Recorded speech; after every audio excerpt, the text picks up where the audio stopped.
For centuries before Scotland and England existed as consolidated kingdoms, the border that separated them was a disputed land, a corridor of wars, raids, and fragile alliances.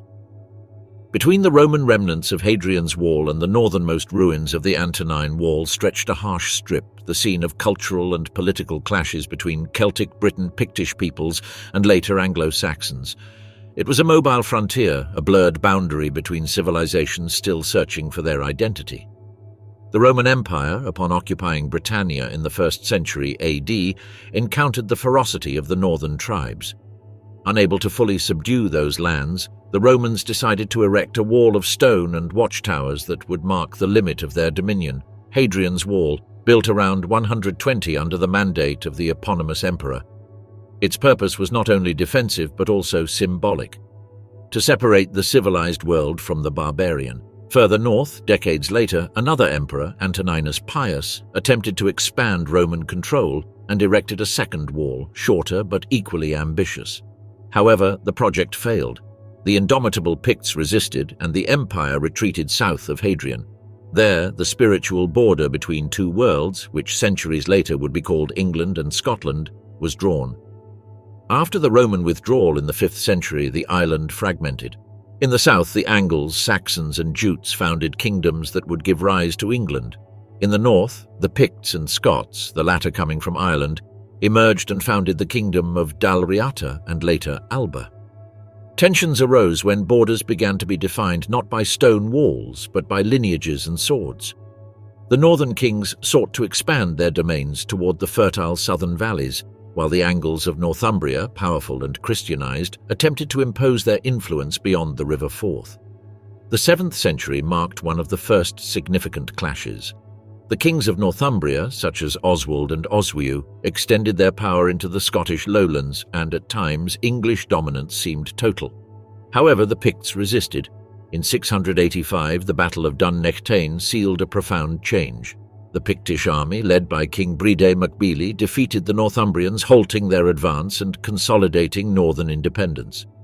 It was one of the first recorded Scottish victories against a southern invader, centuries before the word Scotland existed as a unified identity.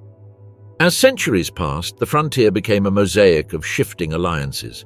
Northumbria, weakened by internal wars and Viking raids, lost strength, while the northern kingdoms, increasingly cohesive, grew in power. The monarchs of the Kingdom of Alba began to adopt a sense of unity that transcended the old tribes. Kenneth MacAlpin, considered the first king of the Scots and Picts, consolidated a stable kingdom around the mid-9th century that eyed the south warily. That stability inevitably aroused English interest. The nerve center of tensions remained the natural border of the two ancient Roman walls. Northumbria considered itself the heir of civilization and Christian order, while the Scots were seen as northern barbarians. Raids and plundering were constant. Peasants and monasteries on both sides of the boundary suffered the consequences. English bishops denounced the attacks as heresies, while Scottish lords justified them as reprisals. The border was not a line, but a wide, violent, and wild zone where clans clashed, traded, and mingled. By the end of the 10th century, when England had already begun its unification process under kings like Edgar the Peaceful, tensions with Scotland intensified. The English king Edred claimed sovereignty over the territories north of the River Tweed, a claim rejected by the Scottish kings.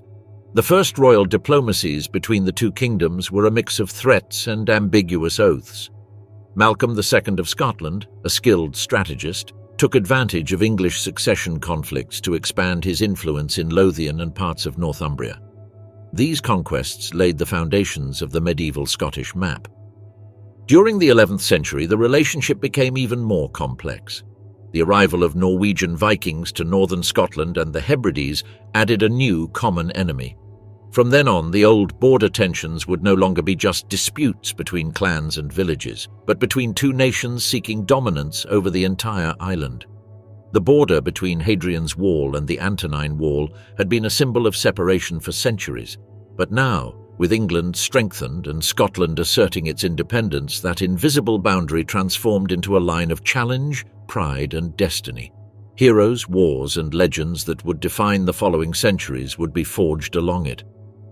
The echo of the Roman walls faded, but a new power emerged in both kingdoms, driven by invasions and conquest marriages that would forever change the politics of the Isles: Viking power and Norman power. Viking and Norman influence. At the end of the 8th century, the peoples of the north began to write a new page in the history of the British Isles with fire and iron. From the fjords of Norway and the coasts of Denmark, the Vikings set sail westward, drawn by the wealth of monasteries, the weakness of kingdoms, and the myth of fertile land beyond the sea. In the year 793, the raid on the Lindisfarne monastery marked the beginning of an era of terror. It was not just an attack, it was the announcement that the balance of power on the islands was about to be broken. Scotland and northern England were the first to feel the impact. Viking raids devastated the coasts of the North Sea and completely altered political structures. In Scotland, the kingdoms of the Picts and Dalriata were forced to unite in order to resist.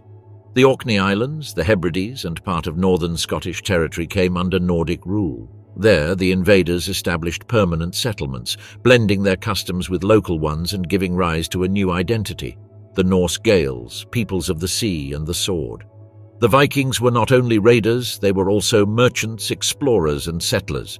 In the Scottish Islands, they established maritime routes that connected them with Ireland, Iceland, and Norway.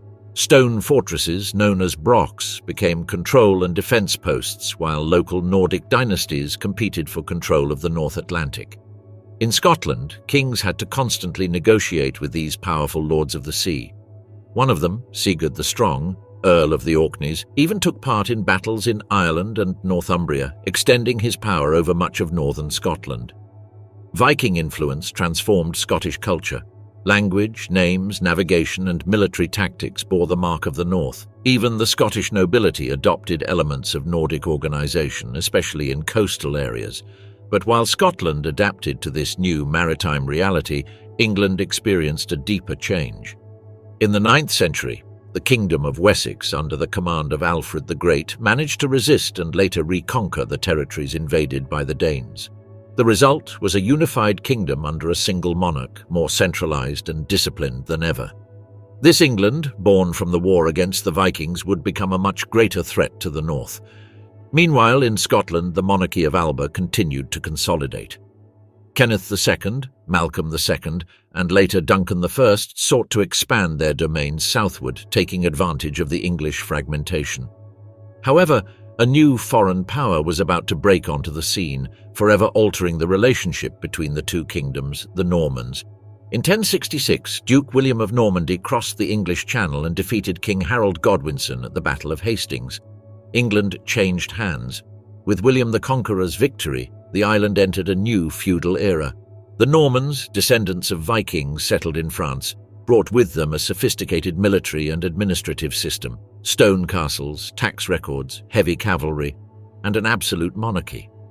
Under their rule, England transformed into a highly organized and expansionist kingdom.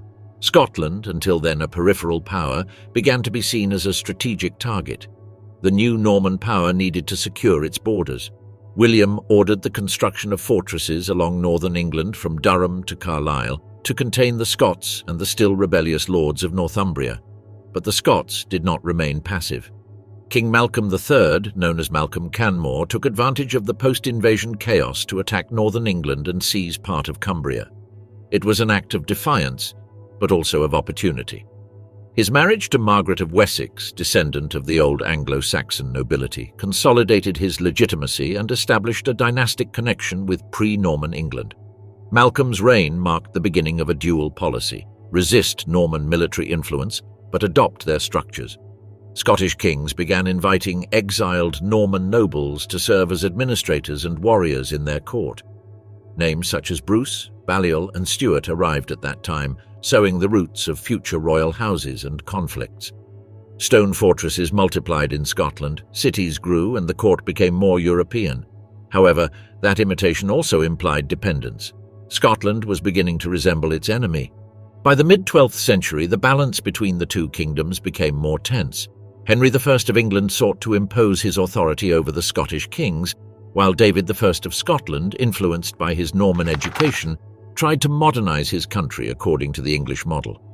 During his reign, Scotland experienced an institutional renaissance. Cistercian monasteries were founded, the church was reformed, and burghs, the first trading towns, were established. But the southward expansion remained irresistible.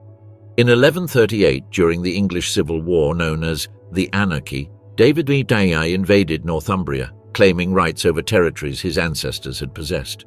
The invasion ended at the Battle of the Standard, where the Scots were defeated, but the conflict made it clear that the border remained an open wound. Norman-Scottish tensions continued throughout the 12th century. Every truce was brief, every treaty precarious. Marriages between dynasties barely concealed mutual distrust. English kings demanded homage and oaths of vassalage. The Scots responded with passive resistance or open rebellion. When Henry II ascended the English throne, his authority extended to Ireland and Wales, while Scotland remained firm in its formal independence. However, the power difference was increasingly evident. England had a stable feudal structure, a loyal nobility, and an allied church. Scotland, on the other hand, remained a complex network of semi-autonomous clans and lordships. By the late 12th century, the outlook seemed to lean southward. Henry II forced King William I of Scotland, called the Lion, to pay homage after his capture at Alnwick in 1174. Although Scotland regained its independence after paying a ransom and signing the Treaty of Falaise, the message was clear. England dominated the island. Still, the seed of Scottish national pride was already germinating, nourished by centuries of resistance. The shadows of Vikings and Normans had shaped both kingdoms. England had become a powerful and centralized state, Scotland a nation of hill warriors and nobles jealous of their autonomy. The border remained unstable, but the real confrontation had yet to begin. Soon, from that tension, a figure would emerge embodying the rebellion and hope of a people, William Wallace. The rise of William Wallace. The 13th century brought with it an apparent calm to Scotland. After centuries of conflicts with England, the kingdom seemed consolidated under the monarchy of Alexander III, a prudent, strong, and skilled diplomat king. During his reign, Scotland enjoyed stability, trade, and internal peace. But beneath that surface of order, a fragility was brewing. The kingdom depended entirely on the monarch's line of succession. When Alexander died in 1286, falling from his horse in the darkness of a storm, he left behind a throne without an adult heir. With his death, Scotland's fate hung in the balance. The only legitimate heir was his granddaughter Margaret, known as the Maid of Norway, barely a child. Her ascent to the throne required a delicate balance between Scotland, Norway, and England. King Edward I of England, called Longshanks for his height, offered himself as a mediator to ensure a peaceful transition. But his intervention was not altruistic. Edward saw the opportunity to bring Scotland under his influence.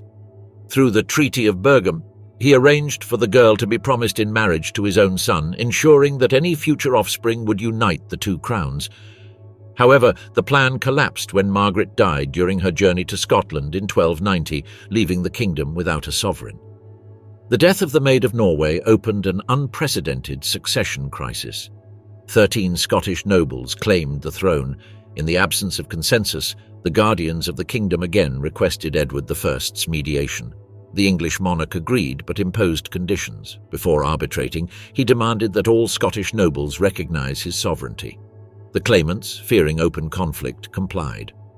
In 1292, Edward appointed John Balliol as king, a noble with both Scottish and Norman ties but easily manipulable. From that moment, Scotland went from being an independent kingdom to a vassal of England.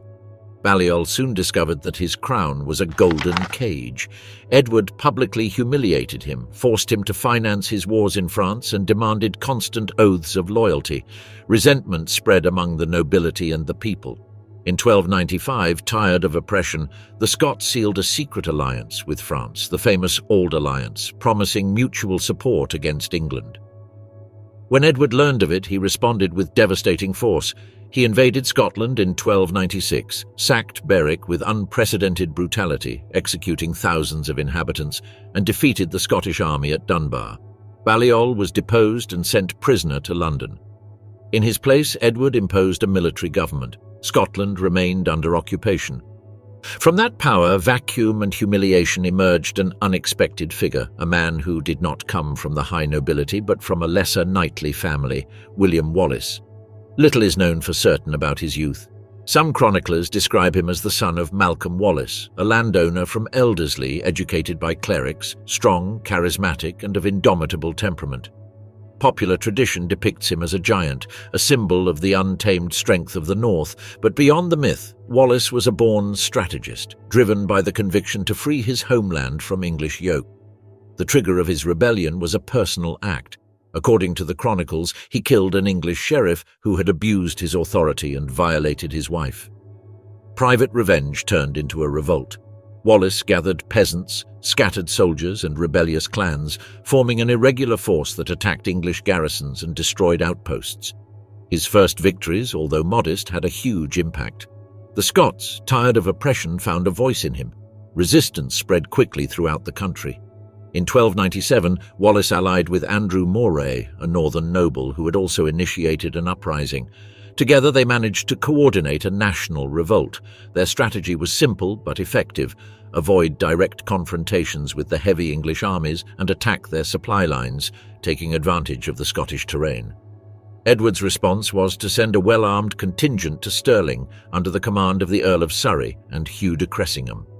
There, in the narrow passage of the River Forth, one of the most memorable battles in Scottish history would take place. Wallace understood that he could not win in open field. He chose the terrain carefully, a narrow bridge that would force the English to cross few men at a time. His tactic was a surgical strike: wait for half of the enemy army to cross and then cut off the passage, trapping them between the river and his infantry. The result would be catastrophic for England and glorious for Scotland. The Battle of Stirling Bridge would mark not only Wallace's first great victory, but the beginning of a war of independence that would forever transform the kingdom's fate. Wallace, a son of a forgotten frontier, had become a symbol of freedom. But his greatest test was yet to begin, facing Edward I's army face-to-face at Stirling Bridge. The Wars of Scottish Independence, 1296 to 1357. When the English army crossed the border in 1296, it did so with the arrogance of one who believed himself the owner of the island. Edward I Longshanks did not intend merely to punish a rebellion. He wanted to erase Scotland from the political map. His troops ravaged Berwick, burned villages, and confiscated the kingdom's insignia, including the Stone of Destiny, the sacred symbol of the Scottish coronation, moved to Westminster Abbey as a trophy. England had turned Scotland into an occupied territory, but the history of subjugated peoples rarely ends in silence. That same year, the first sparks of resistance began to ignite in the northern valleys and hills. Dispossessed nobles, local clans, and peasants rose against the English governors. From those embers emerged an unexpected leader, William Wallace. In 1297, his victory at Stirling Bridge changed the course of the war. It was a humiliation for England. Thousands of soldiers drowned or were crushed in the River Forth, while Wallace, with barely 3,000 men, destroyed an army twice his size. The victory made him a legend and the guardian of the Kingdom of Scotland, a title he assumed on behalf of the deposed King John Balliol. However, the triumph was fleeting. Edward I did not tolerate defeat.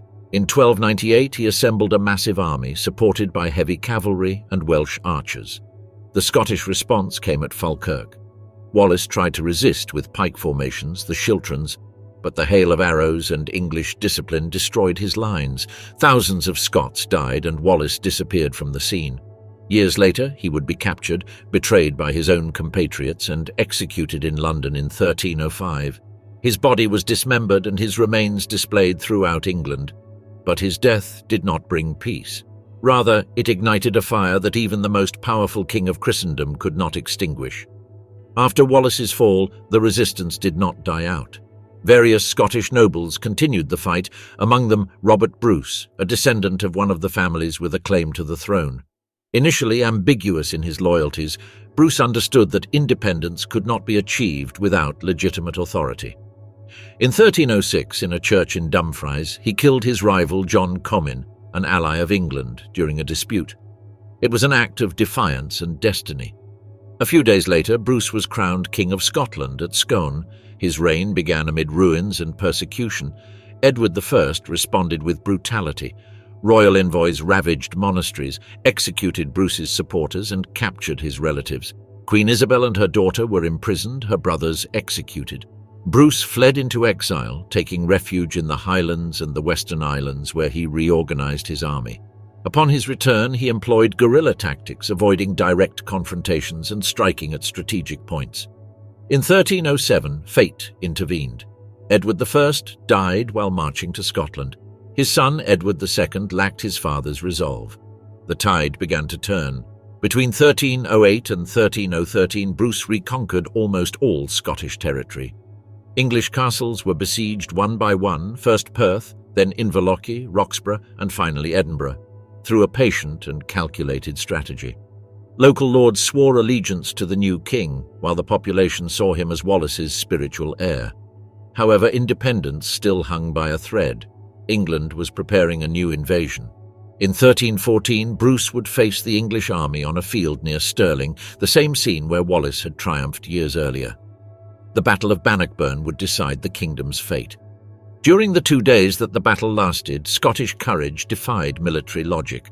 Bruce, with barely 6,000 men, defeated an army that vastly outnumbered him.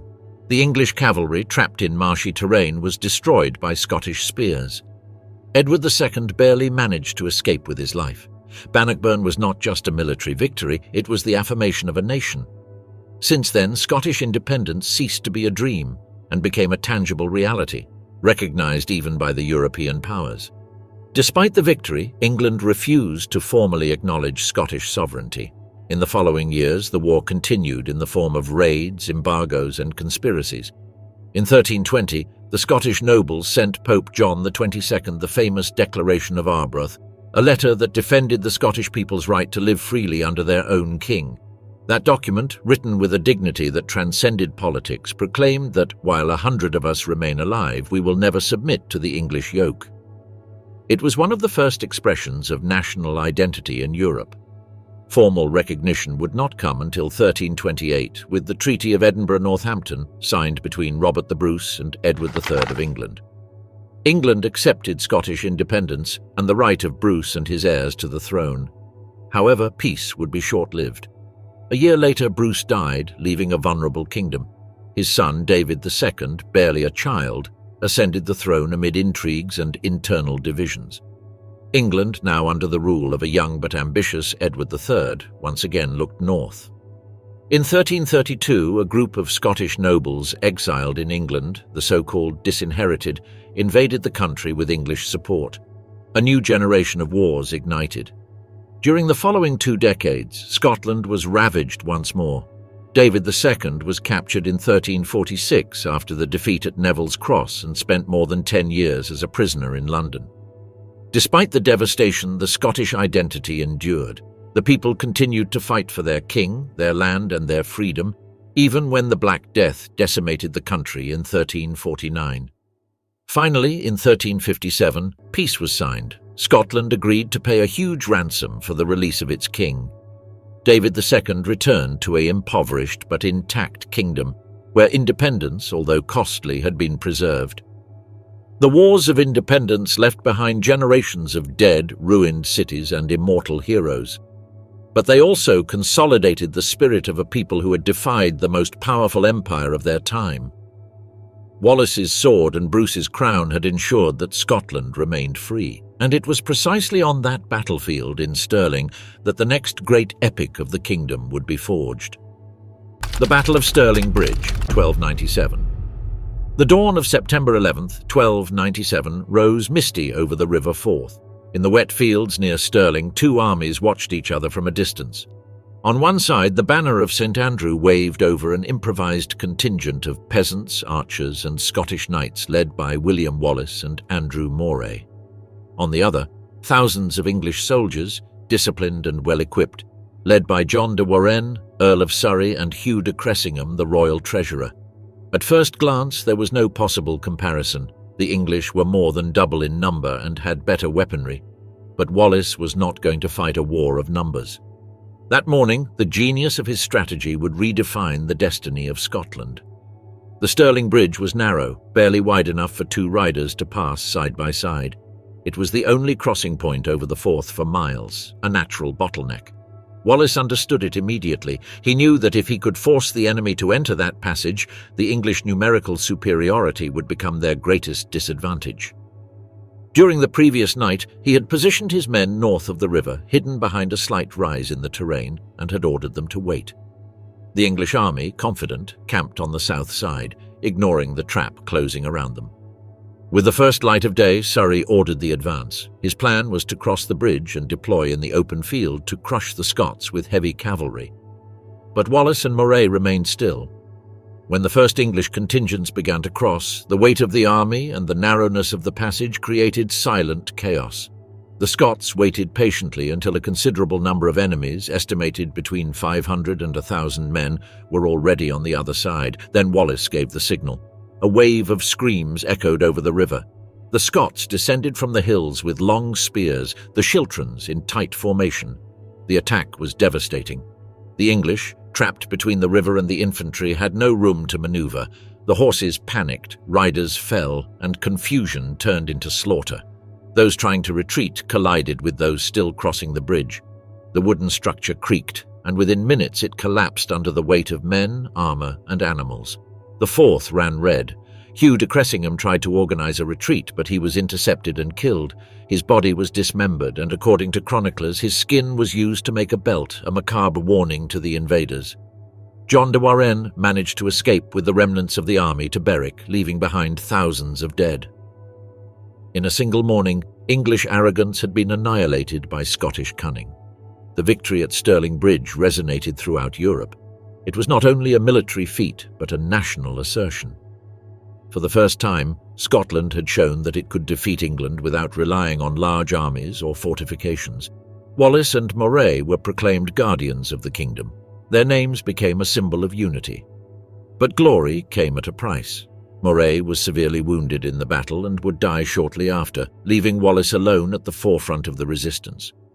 The triumph granted Wallace prestige and power, but it also earned him enemies within his own country.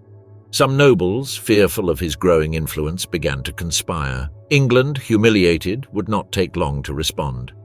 Edward I, upon learning of the defeat, swore to destroy Scotland to its foundations. In 1298 he launched a new campaign, this time personally leading it. His army was colossal, more than 20,000 men, supported by the feared English cavalry and a force of Welsh archers. Wallace knew he could not repeat the strategy of Stirling. The English had learned their lesson.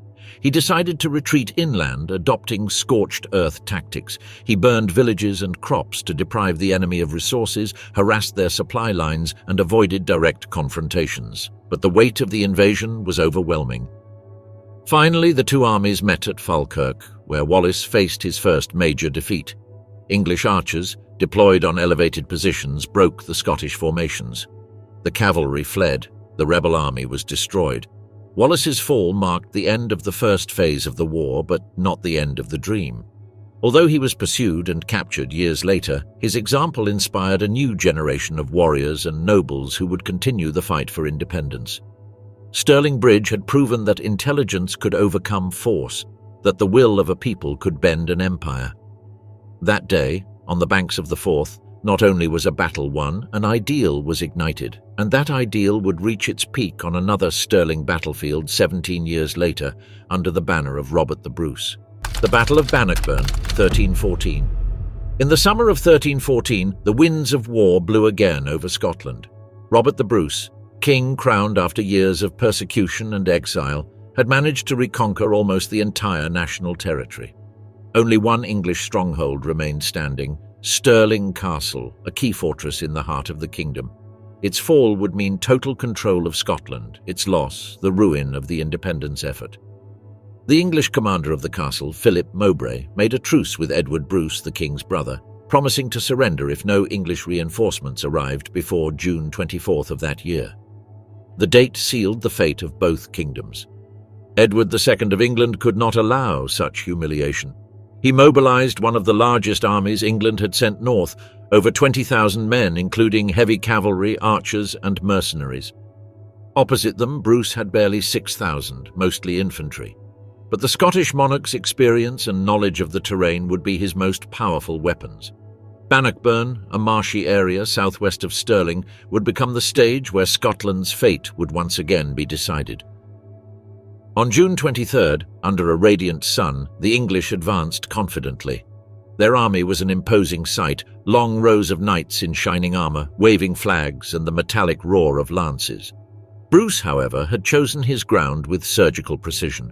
He had prepared the field with hidden traps such as ditches, stakes, and moats to channel the enemy's advance and neutralize their superiority. When the first English detachments approached, the Scottish king himself led the front line, mounted on a small horse, armed with a battle-axe. Legend has it that an English knight, Henry de Bohun, saw him and charged at full speed, seeking immediate glory. Bruce waited until the last moment, dodged his lance, and in a single move split his skull with his axe. The blow echoed through the valleys and ignited the Scottish spirit. The king himself had shown that no enemy was invincible. At dusk, the English withdrew confused, unaware that the real fight had not yet begun. The dawn of June 24th brought the decisive clash. Edward II deployed his army in front of the Bannockburn marshes, not noticing that his position confined him between the wet terrain and the stream. Bruce ordered his schiltrons, that is, the circular formations of spearmen, to advance en masse. They were human walls of steel and discipline. The English cavalry tried to break them but got trapped in the mud. Horses fell, spears stuck, screams blended with the roar of hand-to-hand combat. The pressure was so intense that the men behind pushed blindly, crushing their own comrades. The Welsh archers, who could have changed the course of the battle, failed to deploy. Bruce sent his light cavalry to flank them and scattered them before they could shoot. Within a few hours, the English line collapsed. What had begun as an orderly maneuver turned into a desperate stampede. The soldiers fled toward the River Forth, pursued by a crowd of peasants and clans who, seeing the chaos, came down from the hills to join the victory. Europe's most powerful army had been destroyed by a small, divided and poor yet indomitable nation. Edward II barely escaped, protected by a few knights who led him to Dunbar, from where he returned to England humiliated. More than 10,000 of his men remained on the field, among corpses, broken banners, and horses sunk in the mud. Robert the Bruce, from his camp, observed the outcome with serenity. He knew that the victory was more than military, it was spiritual. Scotland had sealed its independence with blood. The news spread across Europe. In Rome, in Paris, in Flanders, chroniclers spoke of the feat of a people who had resisted an empire. Bannockburn transformed Bruce into a symbol of legitimate royalty and turned Scotland into a de facto recognized state, although not yet de jure. The crown that had been forged in secrecy now shone under the sun of victory, but the war was not over yet. England refused to sign the definitive peace, and Bruce had to consolidate his kingdom internally. The clans were still fighting among themselves, the borders remained unstable, and the church had an ambiguous role in the conflict. In the years that followed, the battlefield would shift from the plains to the terrain of diplomacy, where papal bulls and fragile treaties would decide the future of the kingdom. And in that new scenario, the spiritual power of Rome would begin to intertwine with the Scottish cause, shaping a struggle that would no longer be fought only with swords, but also with parchments and wax seals. The role of the church and the papacy. While the swords cooled after Bannockburn, a new war was beginning to be fought far from the battlefields. It was not about steel or blood, but about legitimacy and recognition. In medieval Europe, no king was fully sovereign without the approval of Rome. Papal authority could crown or depose a monarch, declare a just war, or turn a kingdom into a heresy. Scotland knew this, and England as well. That is why, after 1314, the conflict between the two kingdoms moved to the spiritual, diplomatic, and legal fields, where the Pope's words weighed more than armies. Pope Clement V had maintained an ambiguous stance during the early wars. From his seat in Avignon, under the shadow of French influence, he tried to balance the forces between England and Scotland to avoid a conflict that would disturb Christian peace. However, his successor, John XXII, inherited a much more complex scenario. Edward II of England demanded that Rome recognize his authority over Scotland, claiming ancient rights of vassalage. Robert the Bruce, for his part, claimed legitimacy as an independent monarch. Amid this dispute, the church became both arbiter and political instrument. England acted first. Edward II accused Bruce of usurping the throne and of having killed John Comyn inside a church, a crime considered sacrilege. The Pope responded by excommunicating him, a devastating symbolic blow for a king seeking international recognition. But Scotland did not surrender. Despite the condemnation, Bruce maintained the loyalty of his bishops, especially William Lamberton of St Andrews and Robert Wishart of Glasgow, who saw independence as a sacred cause. For them, submitting to England was not obedience, but treason. The spiritual conflict intensified. Rome sent legates, wrote letters, and both kingdoms manipulated messages for their convenience. Bruce, aware that the battle had to be won on the moral plane, adopted a crusader's tone. He promised to protect the faith, defend the church, and guarantee its privileges. Meanwhile, Edward II tried to present the Scottish cause as a rebellion against the divine order. Monasteries, abbeys, and temples on the frontier became centers of propaganda, where monks copied manifestos that circulated hand to hand, recounting the Just Crusade for Scottish freedom. In 1320, after years of uncertainty, the Scottish nobles understood that recognition from Rome was vital to consolidate their independence.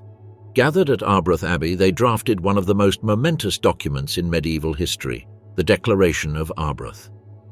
It was a letter addressed to Pope John XXII, signed by the principal clans and barons of the kingdom. In it, they proclaimed that Scotland had been free from time immemorial and that no man, not even a king, could deliver it to foreign rule. The text, in a very severe tone, stated, "We fight not for glory, nor for wealth, nor for honours, but for freedom, which no just man relinquishes except with his life." That document was more than a plea. It was a declaration of principles that anticipated concepts of national sovereignty and popular legitimacy centuries ahead of its time. Its tone was firm but reverent. It did not deny the Pope's spiritual authority, but reminded him that the Kingdom of Scotland answered only to God, not to a foreign monarch. Rome received the letter, and although its response was cautious, its effect was immediate. The Pope suspended the excommunications and implicitly recognized the existence of Scotland as a sovereign kingdom. Edward II protested, but his influence in Avignon was weak. France, England's enemy, discreetly supported the Scots as part of its continental strategy. Thus, Bruce's diplomacy began to bear fruit. The Pope sent emissaries to negotiate peace, and although the treaties took years to materialize, the path to international recognition was open. In 1328, with the signing of the Treaty of Edinburgh-Northampton, England officially recognized Scottish independence and the legitimacy of King Robert. However, the relationship with Rome remained tense.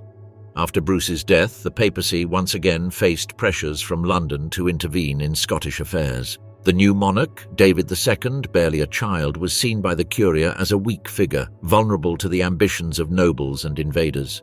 During the following decades, the Church acted as mediator, but also as a channel of English influence. Every bull, every excommunication or indulgence could alter the political balance.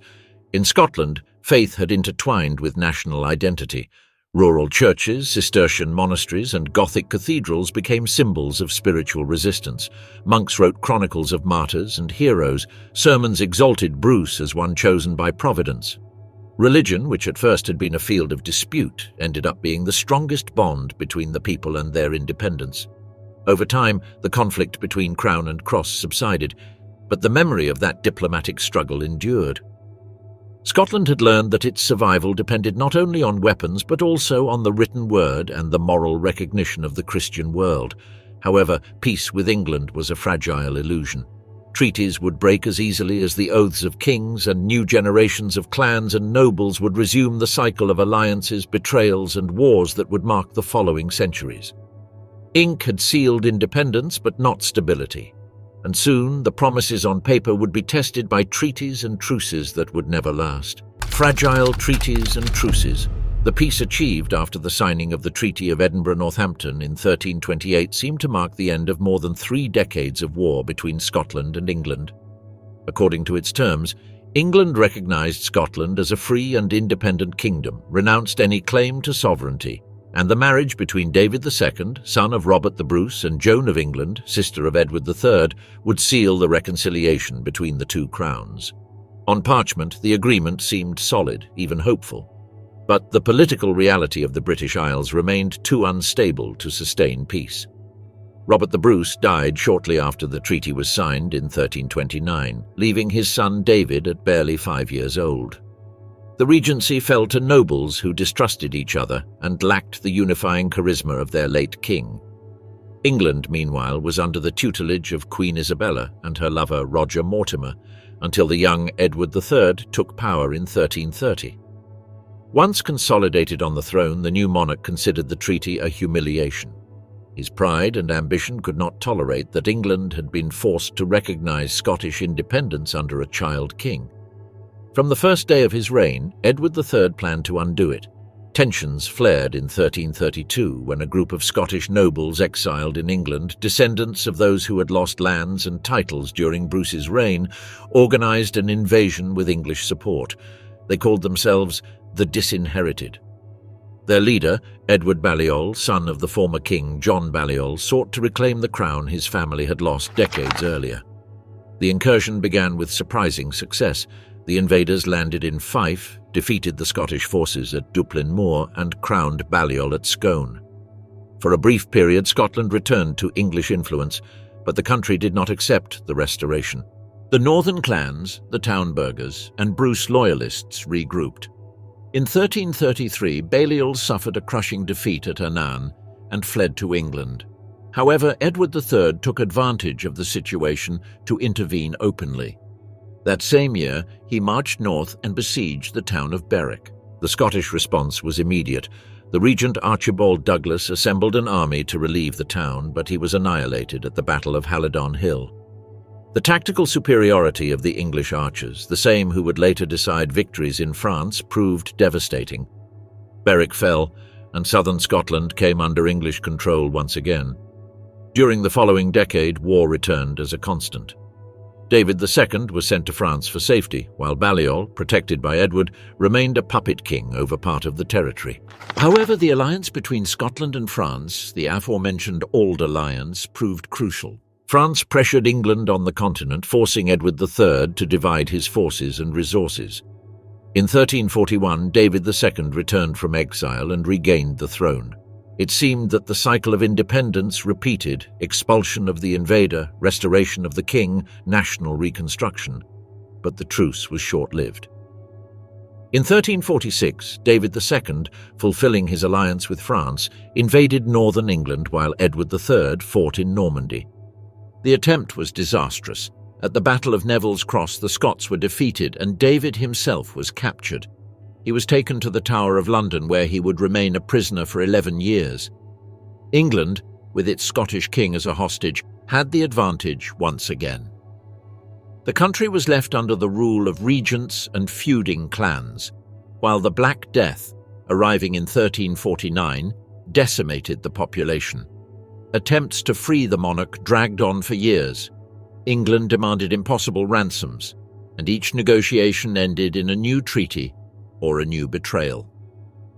Finally, in 1357, the Treaty of Berwick allowed David's release in exchange for a colossal ransom of 100,000 marks to be paid in installments over a generation.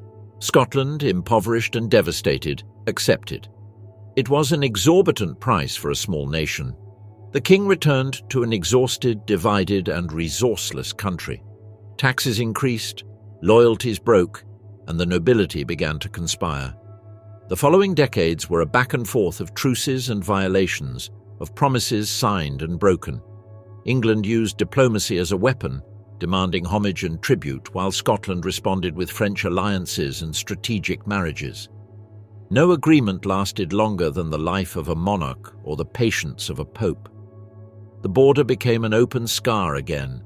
Razed castles, ruined villages, lands that changed hands with every campaign. The war was no longer just between kings, but between systems. England advanced toward a strong monarchy, supported by centralized nobility. Scotland remained a mosaic of clans, loyalties, and fiefs. Each truce signed between Edinburgh and London was an attempt to impose a peace that neither people truly desired. Over time, treaties became routine, and truces, pauses between invasions. Generations born during the wars learned to live with instability, to consider borders as temporal lines that changed according to the fortune of armies. By the mid-15th century, disputes were no longer fought only with weapons, but with marriages, inheritances, and family pacts.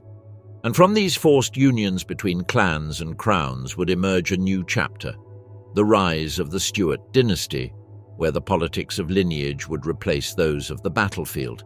The Stuart dynasty and English influence. After a century of wars, treaties and betrayals, Scotland emerged from the 14th century as a weakened but not defeated nation.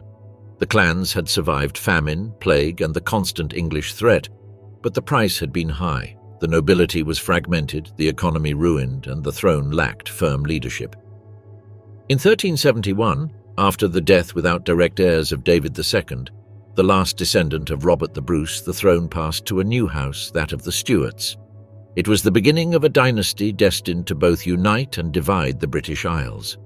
Robert II, the first Stuart monarch, ascended the throne as Bruce's grandson, but his lineage also connected him with powerful families from the lowlands and the highlands. His reign sought stability in an exhausted country. The balance between the clans was precarious. The Douglases, the Albanys, the MacDonalds, and the Campbells vied for influence, each responding only partially to the king. England, under Edward III, took advantage of this weakness. Although open war had cooled, the southern border remained a scene of raids and reprisals. Robert II signed several truces, but none lasted more than a few years. Scottish politics revolved around two poles, resisting English influence and keeping the clans united. During the reign of his son, Robert III, the situation worsened. The monarch, of fragile health and melancholic character, was unable to control the nobility. His brother, the Duke of Albany, ruled de facto, while the regions descended into chaos. In 1406, the young heir, James, son of Robert III, was sent to France for his safety, but the ship was intercepted by English corsairs off Flamborough Head. The prince was captured and taken to London. England, aware of the political value of the hostage, kept him for 18 years. During all that time, Scotland was governed by regents, while the legitimate king grew up at the court of Henry IV, educated in the manners, letters, and diplomacy of his enemy. When he finally returned in 1424, James I of Scotland brought with him a radically different vision. He had learned from England the importance of strong central power and an efficient fiscal system. His goal was to modernize Scotland and subject the nobility to royal authority. He convened parliaments, reformed justice, and reorganized the kingdom's finances. But his attempt to impose order made him a target of the aristocracy. In 1437, he was assassinated in Perth by a conspiracy of nobles led by the Grahams. His death revealed that although Scotland had resisted England militarily, its most dangerous enemy lay within its own borders. Despite the turmoil, the Stuart dynasty survived. The kings who followed, James II, the Third, and the Fourth, alternated between alliances with France and confrontations with England. The Old Alliance remained the kingdom's diplomatic anchor, but commercial ties with the South became increasingly inevitable. England, richer and more populous, dominated the North Sea routes, and its products and fashions began to infiltrate Scottish cities. Meanwhile, marriages between nobles of both kingdoms multiplied, creating a network of intertwined interests. Politics had become a dangerous game. The Scottish kings needed the cooperation of the Highland clans, but also the wealth of the lowlands and the influence of the mercantile burghs. Any attempt at centralization sparked rebellions. James IV, the most charismatic of the early Stuarts, tried to break the cycle. Cultured, multilingual, and bold, he strengthened ties with France and married Margaret Tudor, daughter of Henry VII of England, in 1503. That marriage was celebrated as an act of reconciliation between the two peoples. At the time, few imagined that this union would, a century later, seal the definitive merger of both crowns. However, peace was broken again. When Henry VIII ascended the English throne, his ambition led him to challenge Rome, to found his own church, and to claim supremacy over the islands. Scotland, deeply Catholic, resisted. The Old Alliance was reactivated, and James IV marched in support of France, invading northern England.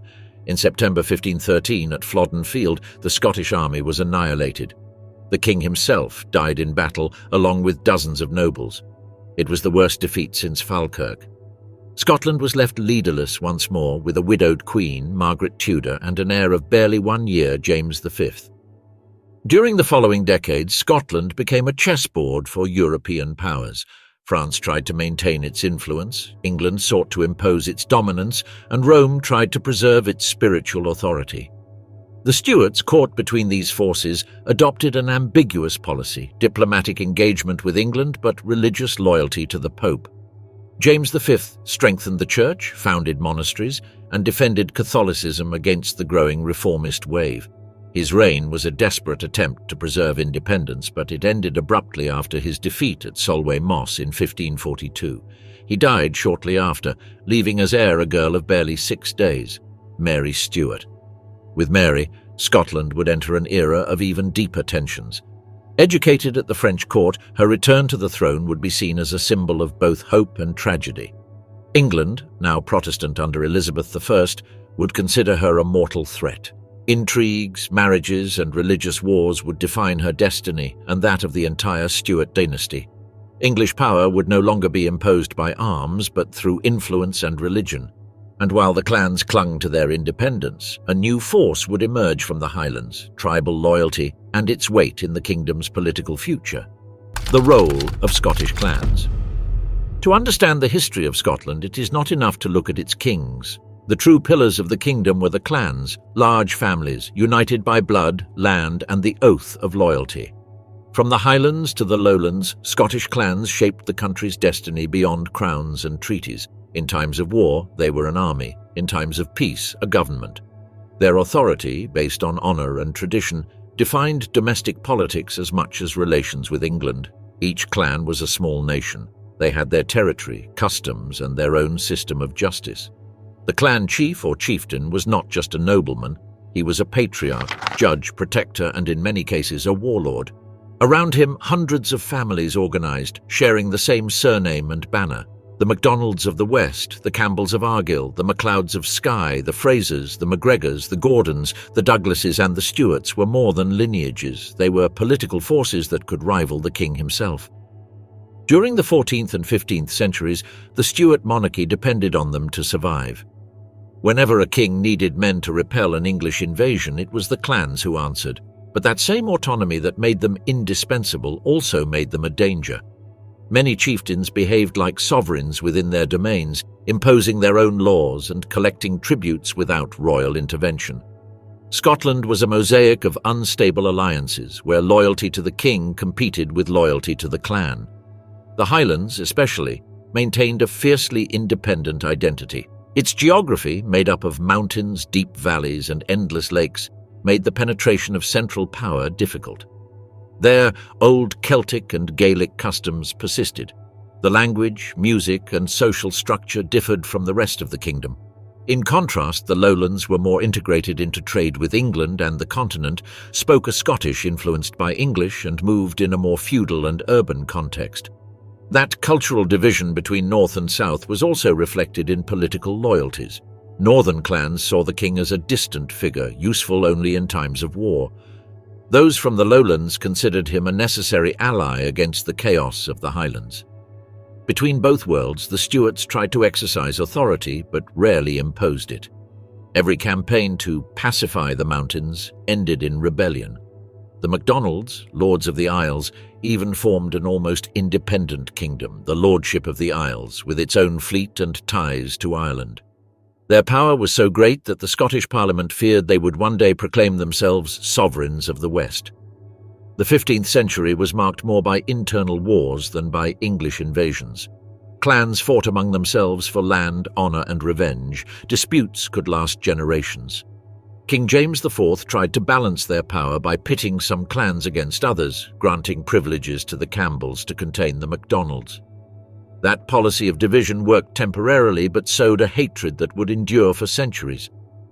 Despite their apparent anarchy, the clans maintained an admirable military structure.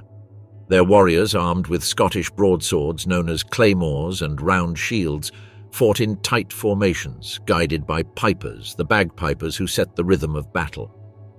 Clan identity was a sacred matter. The tartan, colours, and emblems represented the history of each family. Oaths of loyalty were sworn before the sword and fire, and breaking them was an offence worse than death. During the wars with England, the clans were both allies and obstacles. At Bannockburn, they had been the backbone of Bruce's army. A century later, many fought among themselves for influence over the throne. England, skilled in manipulation, took advantage of these divisions. It financed some clans against others, offered asylum to exiled chiefs, and encouraged local rivalries. Thus, without the need for armies, it weakened the kingdom from within. With the arrival of the Protestant Reformation in the 16th century, tensions became religious. Some clans adopted the new faith, others remained loyal to Catholicism. The Highlands remained mostly Catholic, while the Lowlands embraced Protestantism and trade with England. The spiritual fracture added to the cultural and political one, making Scotland a volatile land. The king's authority was constantly challenged, and the clans became instruments of foreign powers, France, England, or the papacy itself. Despite everything, the clan system was also a refuge for Scottish identity. In times of oppression or foreign influence, it was the clans that kept traditions, language, and the memory of independence alive. The sense of belonging to an ancestral community, rather than an abstract kingdom, gave them cohesion. Every family story, every legend told by the fire, preserved the spirit of resistance inherited from Wallace and Bruce. But that world was destined to change. Firearms, the centralization of power, and the expansion of trade were altering the social structure. The clans began to integrate into a larger system where courtly nobility replaced tribal warriors. For the Stuarts, this represented an opportunity. If they could dominate the loyalties of the clans, they could definitively unify the kingdom. However, that process would not be peaceful. Old rivalries would not disappear by decree, and everyday life in the country continued to be marked by poverty, war, and faith. It was a time when peasants prayed for harvests, nobles conspired in castles, and soldiers died in nameless lands, and in the midst of that divided country, among prayers, swords, and famines, the true history of Scotland was forged, that of its people, of those who, far from crowns, sustained war, faith, and daily life. Everyday life during the war. The history of Scotland has often been told through its kings, battles, and treaties, but behind every raised spear and every besieged castle, there was an entire country trying to survive. Between the 13th and 16th centuries, while monarchs disputed independence and crowns, Scottish peasants, artisans, soldiers, and clergy learned to live under the constant shadow of war. Their daily life was a mix of resistance and resignation, where survival blurred with hope. In the rural villages, which formed the heart of the kingdom, life was marked by the rhythm of the seasons. Wheat, barley, and oats were the pillars of the diet, complemented with cabbage, turnips, and sour milk. Livestock was wealth, and losing it in a raid was equivalent to losing life.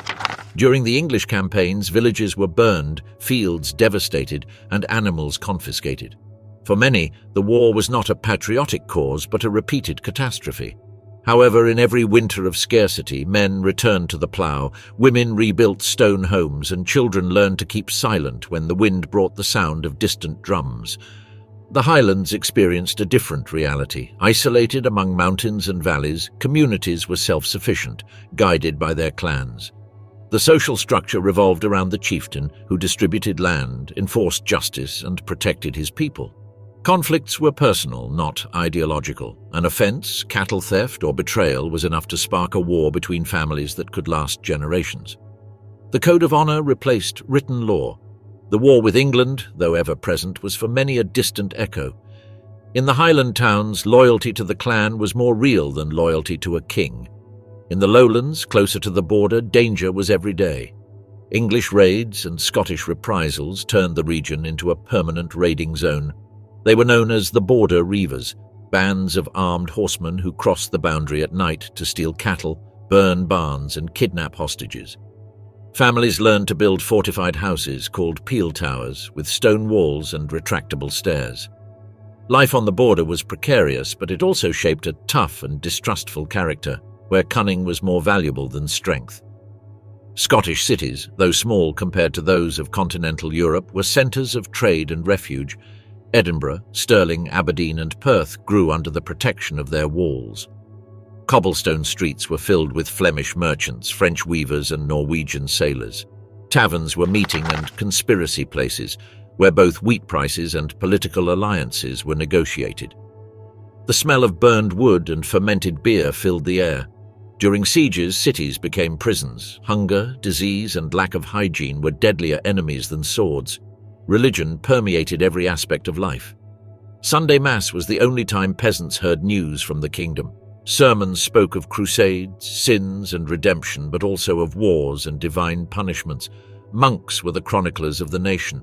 They wrote the names of the fallen, copied letters from kings, and kept in monasteries the documents that gave meaning to Scottish identity. In times of invasion, those same monasteries were refuges for the poor and the wounded. The abbeys of Melrose, Arbroath, and Dunfermline were looted and rebuilt so many times that their stones seemed witnesses to unbreakable faith. The role of women was crucial, though rarely recognized. In the fields, they worked the land, raised children, and defended homes when men marched to war. In the cities, they ran workshops, taverns, or businesses. Some even exercised political power in the absence of men. Queens consort, especially foreign ones, played a fundamental role in diplomacy. Margaret Tudor, Mary of Guise, or even the tragic Mary Stuart shaped the kingdom's course more through marriages and alliances than through armies. But for most women, life was measured in survival. Every winter without hunger was a victory. Every child who reached adulthood, a miracle. The soldiers, on the other hand, lived between glory and misery. Scottish armies were a mix of forced peasants, clan mercenaries, and free men who saw war as their only opportunity. They marched with pikes, spears, and bows, feeding on hard bread and onions. They slept outdoors and died by the dozens in the swampy fields of the north. Pay was scarce and loot uncertain, yet war offered status. Surviving a campaign earned the respect of the clan. The luckiest returned with scars and land. The rest were buried far from home in anonymous graves covered with heather. In domestic life, existence was austere. Houses, built with stone and thatched roofs, had a single space where all family members slept by the fire. Utensils were scarce, an iron pot, a rough table, a Bible, or, in the case of the devout, a carved crucifix. Free time barely existed. Music and stories were the only entertainment. Bagpipes, banned at times for their association with war, were the voice of the people. Each melody narrated a battle, a loss, or a hope. Hunger was the constant enemy. Poor harvests were common, and wars hindered regular trade. Many died without knowing peace, without knowing what it was to live without fear of armies. But there was also pride. Even in the poorest villages, elders told stories of Wallace, Bruce, and the heroes of Bannockburn. These legends were not just memories. They were the moral fuel of a people who refused to surrender. In royal courts, life followed a different rhythm. Banquets, tournaments, and ceremonies contrasted with the hardship of the fields. But even nobles lived under the threat of conflict. Every alliance could turn into betrayal, every castle a target. Scottish nobility was cultured and violent, a mix of European refinement and tribal pride. Their manners came from France, but their temperament from the mountains. With the arrival of the Renaissance and the Reformation, daily life began to change. The printing press brought new ideas, maritime trade opened routes to the continent, and religion began to divide families. The written word began to hold more power than the sword, but war was still the most common language. Villages were rebuilt again and again, borders kept burning, and the memory of fallen heroes continued to guide the living. By the mid-16th century, the country seemed trapped between two eras, the old of clans and superstitions, and the new of cultured kings, diplomacy, and alliances. The old stones of the castles looked toward an uncertain future. The people, accustomed to resisting, watched cautiously the changes brought by the southern winds. Wars against England were no longer fought only with swords, but with treaties, marriages, and religion. And soon, in an unexpected twist of fate, the two kingdoms that had shed so much blood for each other would find themselves united under a single crown. Because, in the end, from that long conflict would emerge the greatest paradox of Scottish history, that its independence would be sealed by union, from enemies to allies. For centuries, Scotland and England had regarded each other from a distance with suspicion, like brothers condemned to share the same island and separated by wounds that never healed. However, by the end of the 16th century, the European board changed. Wars, marriages, and religion wove a network of interests that, without a premeditated plan, would push both kingdoms toward a common destiny. What had begun as an endless confrontation between rival peoples would end with the union of their crowns under a single monarch. The death of Mary Stuart marked the end of an era and the beginning of another. Educated in France, Queen of Scotland since her childhood, a fervent Catholic in an increasingly Protestant country, Mary represented the old Europe that was crumbling.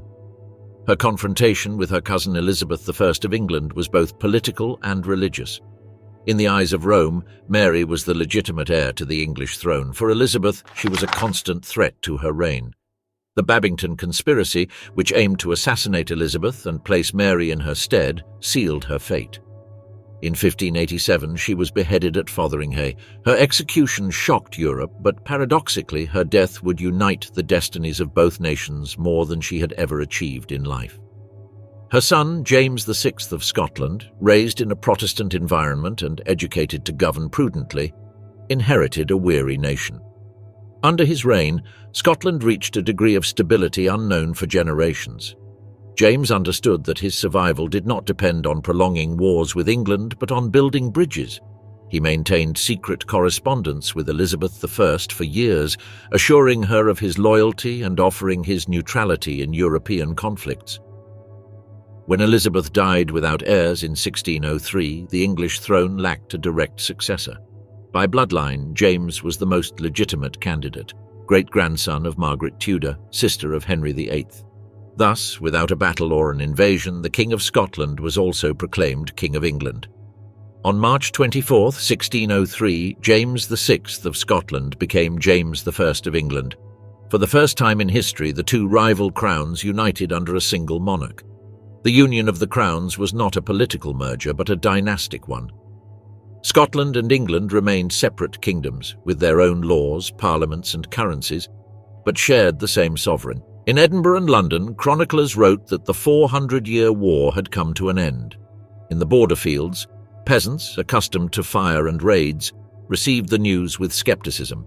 Peace was a fragile concept, more political than real. James dreamed of formally uniting the two nations under a single name, Great Britain. He promoted the combined flag of St. George's Cross and St. Andrew's Cross, the first design of the Union Jack, and tried to create a shared sentiment between English and Scots. However, the differences were too deep.